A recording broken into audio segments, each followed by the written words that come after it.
My father controlled our family for 30 years. I ended it with a dinner invitation. For 32 years, his Sunday dinners were mandatory. The one time I tried to skip because I had the flu, he showed up at my apartment, banging on my door until I got dressed and came. So when my husband got into a car accident on a Sunday afternoon, and I rushed to the hospital instead of my father's house, I knew there would be consequences. My husband was okay, thank God, broken arm, bruised ribs, a concussion they wanted to monitor overnight. I sat in that hospital room holding his hand while my phone kept buzzing. I texted my mom to let her know I couldn't make it. She said she understood. My father did not. He called 17 times. I silenced my phone after the 5th call because the nurses kept giving me looks. The next morning, I listened to his voicemails. Each one angrier than the last. You're embarrassing me in front of the family. I don't care what's happening. You find a way to be here. If you're not at this table in 30 minutes, don't bother coming back. I called him Monday morning to explain. He said, your husband's fine. He didn't need you sitting there watching him sleep. I told him I wasn't leaving my husband alone in the hospital. He said, you made your choice. Now live with it, and hung up.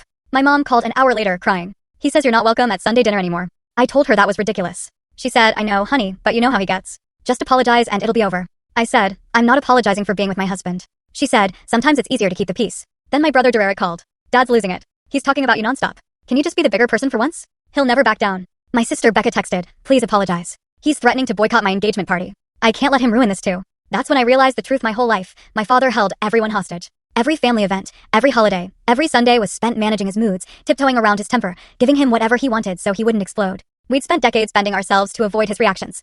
I was done bending. Instead of apologizing, I texted my siblings, Sunday dinner at my place. 5 p.m. You're all invited. The first Sunday, only Becca came. She was nervous the whole time, jumping every time her phone buzzed. She said, Dad called screaming that I'd chosen sides, that I'm dead to him just like you. She cried in my kitchen but said she was glad she came. The second Sunday, Becca came back with her fiancé. She said she was tired of being afraid of her father. The third Sunday, Derek came with his wife. Dad had called him a traitor, told him never to bother coming to Sunday dinner again. Derek said, good. I'm free. The fourth Sunday, my youngest brother Kyle drove 3 hours to be there. He said, I should have done this 10 years ago. Now it was all of us, everyone except Mom and Dad. Halfway through dinner, the pounding started. My front door shook like someone was trying to break in. I opened it, my father, red-faced, hands trembling with rage. What the hell do you think you're doing? He shouted. I said, hosting Sunday dinner. He looked past me, saw all his children at the table, and his face twisted. All of you get up.